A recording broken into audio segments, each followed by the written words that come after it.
एकादशी क्यों मनाई जाती है और इस रंग भरी एकादशी को रंग भरी एकादशी ही क्यों कहा जाता है, इसके पीछे बहुत अच्छी कथा है। वैसे तो प्रत्येक एकादशी भगवान नारायण विष्णु को प्रसन्न करने के लिए रही जाती है, जितनी भी एकादशी आती हैं, लेकिन रंग भरी एकादशी ऐसी है जो भगवान शिव को प्रसन्न करती है। वैसे सभी एकादशी आप रहोगे तो वो एकादशी भगवान श्री कृष्ण, भगवान श्री विष्णु को प्रसन्न करने के लिए रही जाती हैं, लेकिन जो रंग भरी एकादशी है वो भगवान शिव को प्रसन्न करने के लिए। रंग भरी एकादशी रहने से क्यों शिव जी प्रसन्न होते हैं, इसके पीछे भी बहुत सुंदर कथा है। जिस समय भगवान जी माता पार्वती के साथ गौना करके प्रथम बार काशी आए थे, उस वक्त काशी के लोगों ने बहुत रंग, बहुत गुलाल उड़ाया प्रभु शिव जी और माता पार्वती जी के आने की खुशी में।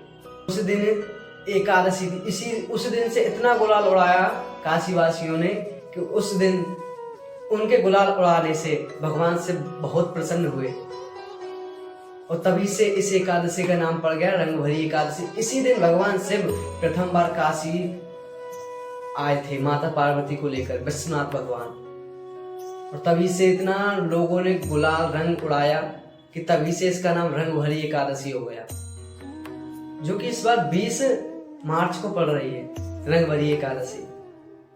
ब्रज में तो बहुत मान्यता है रंग भरी एकादशी की, रंगों से खेली जाती है विशेष तौर से ये एकादशी, इसीलिए इसका नाम रंग भरी एकादशी पड़ा।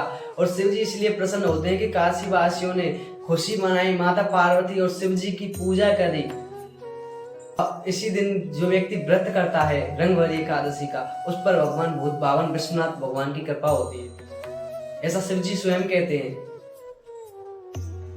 तो इसी कारण से इस एकादशी का नाम रंग भरी एकादशी पड़ा, क्योंकि काशी वासियों ने बहुत गुलाल उड़ाए, बहुत खुशी मनाई, बहुत ढोल बजाए उन प्रभु विश्वनाथ भगवान और पार्वती जी के आने की खुशी में।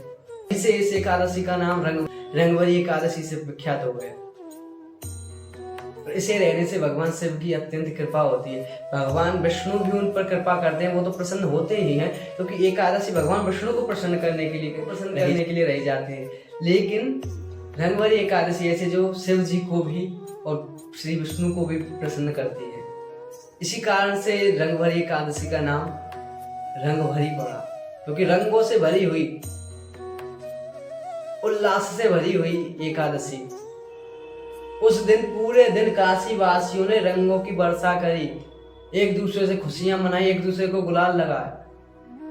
इसी कारण से इस एकादशी का नाम रंग भरी एकादशी से विख्यात हो गया, रंग भरी एकादशी से जाने लगा एकादशी को। और इस एकादशी को भगवान विष्णु के साथ साथ शिव जी और माता पार्वती की पूजा होती है, उनको गुलाल लगाया जाता है, उनके साथ होलियां खेलते हैं लोग, इसीलिए इस एकादशी को रंग भरी एकादशी कहते हैं।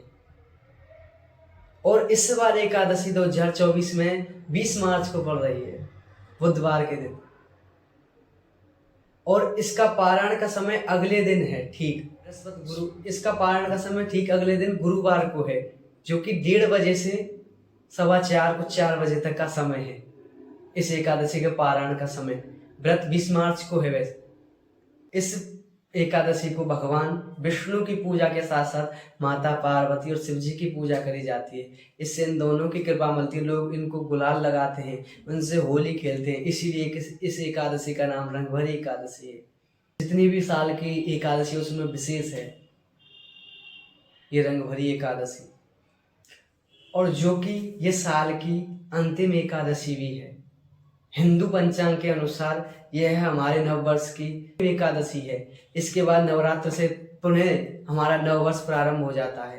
ये साल की अंतिम एकादशी भी है रंग भरी एकादशी, जो कि हमारे जीवन में अत्यंत उल्लास, हमारे जीवन में खुशियों का रंग भर के लाती है। ये साल की जो अंतिम एकादशी है, नए साल प्रारंभ होने से पहले, नवरात्र से प्रारंभ होते हैं हमारा नया साल।